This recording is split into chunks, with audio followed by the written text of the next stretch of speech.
महाभारतातील बऱ्यापैकी कथा आपल्याला माहीत आहे, परंतु महाभारतातील अर्जुनाचा मृत्यू कसा झाला हे बऱ्याच कमी लोकांना माहीत असेल. त्यामुळे हा व्हिडिओ महाभारतातील युद्धानंतर युद्धात भीष्म पितामह यांच्या मृत्यूमुळे युधिष्ठिर फार दुःखी झाले होते.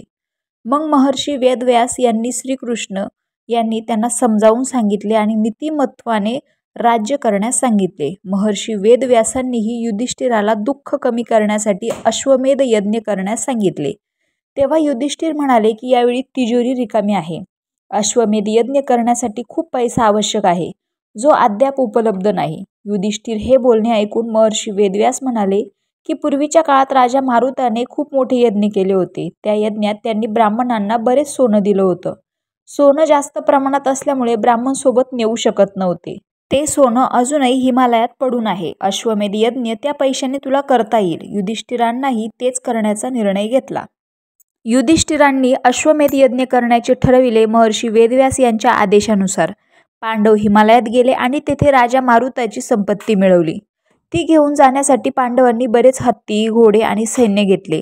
त्यांची संख्या खालीलप्रमाणे: 60,000 उंट, 1,20,00,000 घोडे, 1,00,000 हत्ती, रथ आणि रथकार.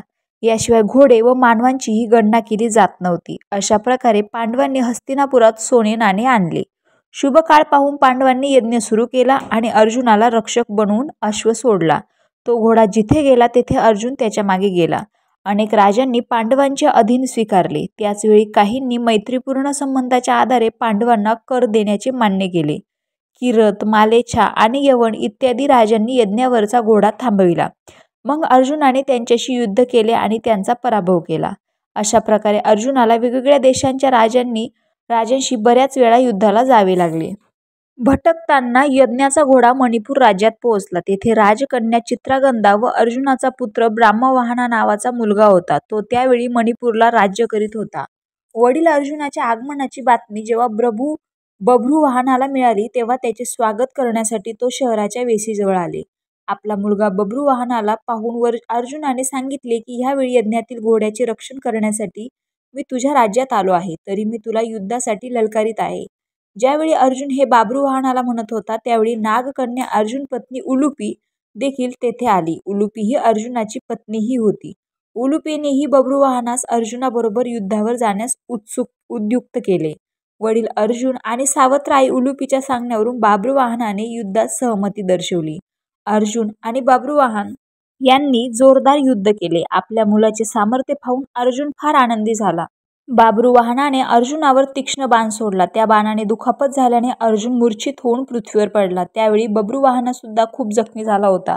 तोही जमिनीवर बेशुद्ध पडला. मग बभ्रुवाहनाची आई चित्रागंधा सुद्धा तिथे आली. जखमी अवस्थेत पती आणि मुलगा जमिनीवर पडलेला पाहून तिला फार वाईट वाटले. चित्रागंधाने पाहिले की त्यावेळी अर्जुनाचे शरीर जिवंत होण्याची चिन्हेच दिसत नव्हती. शूर पतीचा मृत्यू पाहून ती रडत रडू लागली. त्याचवेळी बभ्रुवाहनाने शुद्धीवर आला. जेव्हा त्याने पाहिले की त्याने आपल्या वडिलांचा खून केला आहे तेव्हा त्यालाही दुःख होऊ लागले. अर्जुनाच्या मृत्यूमुळे दुःखी चित्रागंधा आणि बभ्रुवाहन दोघेही खूप शोक करू लागले व उपोषणाला बसले. चित्रगंधा आणि बभ्रुवाहन उपोषणावर बसले आहेत हे नागकन्या उलुपीने पाहिले. तिच्याजवळ संजीवनी मणी होता. ते रत्न बभ्रुवाहनाला दिले व अर्जुनाच्या छातीवर ठेवण्यास सांगितले. बभ्रुवाहनाने तिने सांगितले तसे केले. छातीवर रत्न ठेवताच अर्जुन जिवंत झाला. अर्जुनाने विचारले असता उलुपी म्हणाली की ती माझी स्वतःची संजीवनी विद्या आहे.